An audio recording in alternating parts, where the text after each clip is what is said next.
तब हज़रत मोहम्मद सल्लल्लाहु अलैहि वसल्लम की उम्र 6 साल थी। उस दिन वह मक्का के अन्य बच्चों के साथ खेल रहे थे। समय था शाम के करीब, सूरज डूबने वाला था।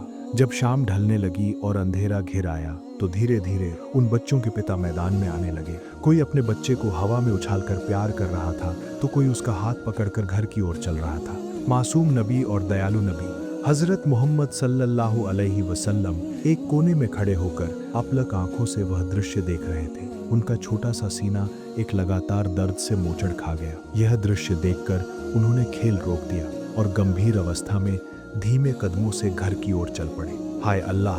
मन में जैसे कोई अजीब सी अनुभूति, एक अनजानी उदासी थी।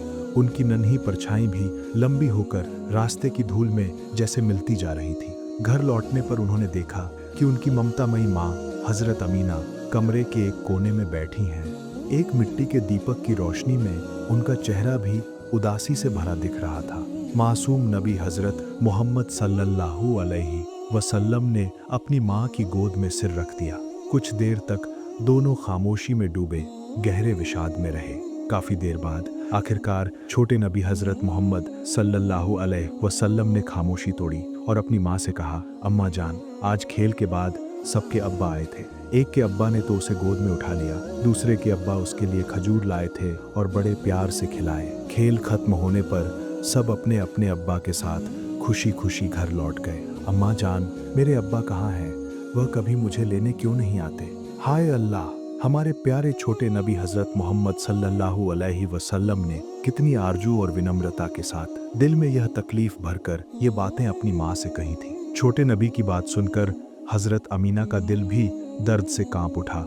यह वह सवाल था जिसे वह इतने दिनों से टालती आ रही थी। आज वही सवाल उनके सामने था। उन्होंने एक गहरी सांस ली और मोहम्मद सल्लल्लाहु अलैहि वसल्लम के सिर पर हाथ फेरा। उन्होंने उन्हें प्यार किया और चूमा। माँ अमीना की आंखें तब दुख से झलक रही थीं। फिर हज़रत अमीना ने मासूम नबी से कहा, आपके अब्बा, वह तो अब बहुत दूर के सफ़र पर गए हैं। वह ऐसी जगह गए हैं जहाँ से कोई वापस नहीं आता। बेटा, वह अल्लाह के पास है। छोटे नबी हज़रत मोहम्मद सल्लल्लाहु अलैहि वसल्लम यह सुनकर अपनी माँ अमीना से बोले, अल्लाह के पास? अच्छा अम्मा, क्या वह हमें देख पाते हैं? तब हज़रत अमीना रज़ियल्लाहु अन्हा ने कहा, हाँ बेटा, वह आसमान से हमें देखते हैं। तुम्हारे अब्बा देखते हैं कि उनका बेटा कितना अच्छा है, कितना शांत है। वह तुम्हें बहुत प्यार करते हैं बेटा। मासूम मोहम्मद सल्लल्लाहु अलैहि वसल्लम ने माँ की बातों को समझने की कोशिश की। उन्हें लगा कि उनके अब्बा शायद आसमान के किसी तारे में रहते हैं, लेकिन उनका मन तब भी मान नहीं रहा था। वह अपने अब्बा को छूना चाहते थे, उनकी मौजूदगी को महसूस करना चाहते थे। तब छोटे नबी हज़रत मोहम्मद सल्लल्लाहु अलैहि वसल्लम ने अपनी माँ अमीना से पूछा, अम्मा जान, क्या मैं कभी अब्बा को देख नहीं पाऊंगा? अच्छा, उनका घर कहाँ है? वह कहाँ सोते हैं? छोटे मोहम्मद की ये बातें सुनकर हज़रत अमीना अपने आंसू रोक नहीं पाई। उन्होंने मोहम्मद सल्लल्लाहु अलैहि वसल्लम को गले से लगा लिया। उनके अब्बा के साथ क्या हुआ था? वह कहाँ है? मासूम की इस आरजू ने उनका दिल जैसे फाड़ दिया। दर्द भरे मन से तब माँ अमीना ने कहा, तुम्हारे अब्बा इस दुनिया में नहीं है। तुम्हारे जन्म से पहले ही उन्होंने अल्लाह के बुलावे पर इस दुनिया को अलविदा कह दिया था। बस उनका जिस्म ही यस्रिब की मिट्टी में अभी भी सोया हुआ है। बेटा, यस्रिब, यह शब्द मासूम मोहम्मद सल्लल्लाहु अलैहि वसल्लम के कानों में कर्कश तरीके से गूंजा। तब नबी सल्लल्लाहु अलैहि वसल्लम ने सोचा, मिट्टी में सोए हुए हैं। यह बात वह पूरी तरह से नहीं समझ पाए, पर इतना जरूर समझ गए कि उनके अब्बा का कोई निशान वहाँ मौजूद है। उनकी मासूमियत भरी सरलता में उन्होंने एक दृढ़ फैसला लिया। फिर छोटे मोहम्मद सल्लल्लाहु अलैहि वसल्लम ने अपनी माँ अमीना से कहा, अम्मा जान, मैं अब्बा के पास जाऊंगा। वह जहाँ सोए हुए हैं, मैं वह जगह देखना चाहता हूँ। क्या आप मुझे लेकर चलेंगी? हज़रत अमीना का सीना अंदर से कांप उठा। इस लंबे और ख़तरनाक सफ़र पर इस छोटे से बच्चे को लेकर वह कैसे जाएंगी? लेकिन मोहम्मद सल्लल्लाहु अलैहि वसल्लम की आंखों में देखते हुए वह मना नहीं कर पाई। इस मासूम आंख की तड़प को वह कैसे अनदेखा करती? कैसे वह उन्हें वापस भेजती? उन्होंने तब सोचा, शायद यही नियति है। शायद पिता की कब्र की मिट्टी उसके दिल की इस खालीपन को थोड़ा तो शांत कर देगी। तब हज़रत अमीना ने अपने आंसू पोंछते हुए हज़रत मोहम्मद सल्लल्लाहु अलैहि वसल्लम से कहा, हाँ, मैं तुम्हें लेकर जाऊंगी। हम यस्रिब जाएंगे। तुम्हारे अब्बा की कब्र के पास खड़े होकर तुम उनके लिए दुआ करना। वह तब बहुत खुश होंगे। एक लंबी यात्रा की तैयारी शुरू हुई। एक ऐसी यात्रा जो एक बच्चे के जीवन को हमेशा के लिए बदल देगी। अगले दिन भोर की रोशनी होते ही मक्का के जाने पहचाने रास्ते पीछे छूट गए और 3 जानों का छोटा सा काफिला चल पड़ा। 2 ऊंट थे, एक पर माँ अमीना और छोटे मोहम्मद सल्लल्लाहु अलैहि वसल्लम, दूसरे पर हजरत उम्मे ऐमन रज़ियल्लाहु अन्हा। रेगिस्तान की विशालता धीरे धीरे उन्हें निगलने लगी। लंबा समय गुजरने के बाद रेगिस्तान पर रात उतर आई। आसमान में लाखों करोड़ों तारे थे। एक जगह पर विश्राम के लिए काफिला रुका। उम्मे ऐमन ने अमीना को खजूर और पानी दिया। इधर मोहम्मद सल्लल्लाहु अलैहि वसल्लम तब अपनी माँ अमीना से बोले, अम्मा जान, क्या अब्बा उन तारों में से किसी एक से हमें देख रहे हैं? तब हजरत अमीना मुस्कुराईं और बोली, शायद देख रहे हैं और सोच रहे हैं कि मेरा बहादुर बेटा कितनी लंबी दूरी तय करके हमारे पास आ रहा है। जानते हो तुम्हारे अब्बा दिखने में कैसे थे? तब मोहम्मद सल्लल्लाहु अलैहि वसल्लम ने पूछा, कैसे थे मेरे अब्बा जान? उसके बाद हजरत अमीना रज़ियल्लाहु अन्हा ने बताया, वह कुरैश में सबसे खूबसूरत पुरुष थे। उनके चेहरे से जैसे नूर झरता था। जब वह हंसते थे तो लगता था जैसे चारों ओर रोशनी हो गई हो। वह बहुत दयालु थे। कोई गरीब दुखी इंसान उनके पास से खाली हाथ नहीं लौटता था। तभी उम्मे ऐमन रज़ियल्लाहु अन्हा ने पास से कहा, ठीक कहा अब्दुल्लाह, मोहम्मद सल्लल्लाहु अलैहि वसल्लम के पिता जैसा इंसान नहीं होता। मैंने अपनी आंखों से देखा है। वह अपना खाना भी दूसरों को दे देते थे। मोहम्मद, मैं तुम्हारे अंदर तुम्हारे अब्बा की वह परछाई देखती हूँ। मासूम मोहम्मद सल्लल्लाहु अलैहि वसल्लम तब मंत्रमुग्ध होकर उम्मे ऐमन रज़ियल्लाहु अन्हा की बातें सुन रहे थे। अपनी कल्पना की आंखों में वह अपने अब्बा की एक तस्वीर बना रहे थे। यह कहानियाँ उनकी लंबी यात्रा के दर्द को भुला रही थी। वह अब केवल एक कब्र देखने नहीं जा रहे थे, वह जा रहे थे अपने कल्पना के उस महान पिता की यादों के निशान को छूने। आखिरकार लंबी यात्रा के बाद वे यस्रिब पहुंचे। हरे भरे खजूर के बाग और शांत वातावरण ने उनका स्वागत किया। वे अपनी माँ के रिश्तेदारों बनु नज्जार कबीले के घर में ठहरे। वहाँ 1 महीना सपने जैसा गुजरा। छोटे मोहम्मद सल्लल्लाहु अलैहि वसल्लम अपनी हम उम्र ममेरे भाइयों के साथ खजूर के बागों में दौड़ते भागते थे। वह सारा दिन उनके साथ खेलते हुए बिताते थे। इसी तरह उनके दिन जल्दी गुजर गए। जीवन में पहली बार उन्हें एक पूरे परिवार का प्यार मिला।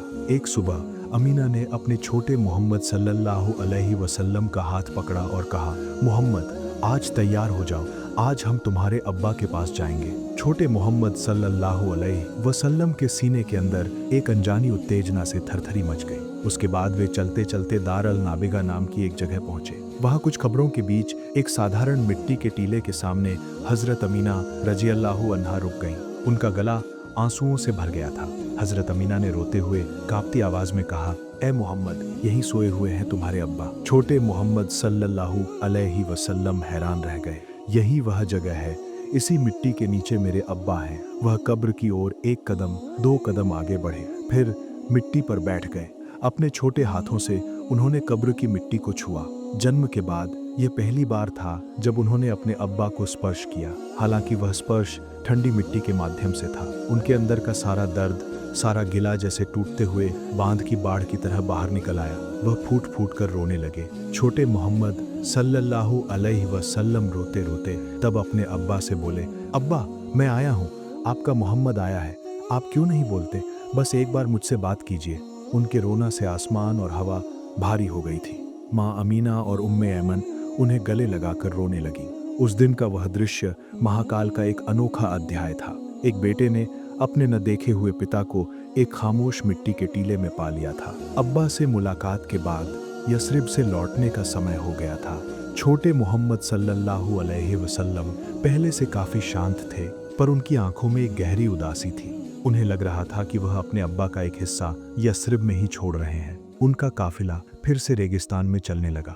मक्का और यस्रिब के बीच एक जगह पर सफर की थकान और मन के बोझ से हजरत अमीना अचानक बीमार पड़ गईं। उनका शरीर बुखार से तप रहा था। उम्मे ऐमन ने उन्हें तुरंत ऊंट से उतारा और एक पेड़ की छांव में लिटा दिया। तब छोटे मोहम्मद सल्लल्लाहु अलैहि वसल्लम ने अपनी माँ अमीना से पूछा, अम्मा जान, आपको क्या हुआ है? आपका शरीर इतना गर्म क्यों है? तब हजरत अमीना रज़ियल्लाहु अन्हा ने अपने बेटे से कहा, कुछ नहीं बेटा, मैं ठीक हूँ, थोड़ा आराम करूंगी तो ठीक हो जाऊंगी। लेकिन उनकी हालत और भी खराब होने लगी। तब हजरत अमीना रज़ियल्लाहु अन्हा को एहसास हो गया कि उनका समय पूरा हो चुका है। इस सुनसान जगह पर उन्हें अपने यतीम बेटे को अकेला छोड़कर जाना होगा। इस सोच से उनका शारीरिक दर्द और भी बढ़ गया। फिर उम्मे ऐमन ने आंसू भरी आवाज में माँ अमीना से कहा, अमीना थोड़ा पानी पी लो, ताकत मिलेगी। तब हजरत अमीना ने उनकी बात सुनकर थोड़ा सा पानी पिया। फिर उम्मे ऐमन की ओर देखकर कहा, मुझे और पानी मत दो, ये थोड़ा सा पानी मोहम्मद के लिए रख दो। मक्का अभी बहुत दूर है, रास्ते में उसे प्यास लगेगी। इस आखिरी वक्त में भी वह अपने बेटे के बारे में सोच रही थी। मोहम्मद सल्लल्लाहु अलैहि वसल्लम माँ का हाथ पकड़कर रोने लगे। छोटे मोहम्मद सल्लल्लाहु अलैहि वसल्लम तब बोले, अम्मा जान आप ऐसा क्यों कर रही हैं? आप ठीक हो जाएंगी, हम साथ में मक्का वापस जाकर दादा जान के पास जाएंगे। हजरत अमीना ने अपने कमजोर हाथ से मोहम्मद सल्लल्लाहु अलैहि वसल्लम के गाल को छुआ। उनके होंठों के कोने पर एक दर्द भरी हंसी आ गई। फिर अमीना ने कहा, मेरे प्यारे मोहम्मद, मैं तुम्हें जन्म देकर धन्य हुई। मैं जानती हूँ कि अल्लाह ने तुम्हें एक महान काम के लिए चुना है। तुम इंसानों के पथ प्रदर्शक बनोगे। मैं तुम्हें उस अल्लाह के हवाले करती हूँ जो सदा जीवित है, जो कभी नहीं मरता। ये बातें कहते कहते उनका सिर एक तरफ लुढ़क गया। उनकी आंखें स्थिर हो गईं। उनकी माँ अब इस दुनिया में नहीं थी। छोटे मोहम्मद सल्लल्लाहु अलैहि वसल्लम तब रोती हुई आवाज में बोले, अम्मा जान उठिए, बात कीजिए, अम्मा जान, अम्मा जान। मगर अमीना की कोई प्रतिक्रिया नहीं आई। उम्मे ऐमन फूट फूट कर रो पड़ी। तब उन्होंने मासूम नबी हजरत मोहम्मद सल्लल्लाहु अलैहि वसल्लम से कहा, आपके अम्मा जान, वह हमें छोड़कर चली गई हैं, वह अल्लाह के पास चली गई हैं। यह दृश्य देखकर छोटे मोहम्मद सल्लल्लाहु अलैहि वसल्लम की दुनिया जैसे एक पल के लिए थम गई। जिस पिता को उन्होंने कब्र की मिट्टी में खोजा था, अब उसी माँ की गोद में उन्हें खो दिया था। उन्होंने अपनी माँ के निर्जीव शरीर को गले लगाकर ऐसे चीख चीख कर रोना शुरू किया कि उस रोने से जैसे रेगिस्तान के पत्थर भी पिघल रहे थे। उस दिन उस सुनसान जगह पर उम्मे ऐमन ने अपने हाथों से कब्र खोदकर अपनी प्यारी मालकिन को दफन किया। 6 साल के एक बच्चे ने यह सारा दृश्य पत्थर की तरह खड़े होकर देखा कि कैसे उसकी दुनिया का आखिरी सहारा भी रेगिस्तान की रेत में मिल गया। लौटते समय एक ऊंट खाली था। वह खाली ऊंट जैसे एक जीवित खालीपन का प्रतीक था। जो बच्चा माँ का हाथ पकड़कर पिता को खोजने गया था, वह अब माँ बाप दोनों को खोकर लौट रहा था। हाय अल्लाह, छोटे नबी का मन तब कितना उदास रहा होगा। उस दृश्य को याद करके आज भी हर इंसान का दिल कांप उठता है। छोटे नबी हजरत मोहम्मद सल्लल्लाहु अलैहि वसल्लम की आंखों के आंसू तब सूख गए थे, लेकिन उनके दिल में खून बहना शुरू हो गया था, जो कभी थमने वाला नहीं था।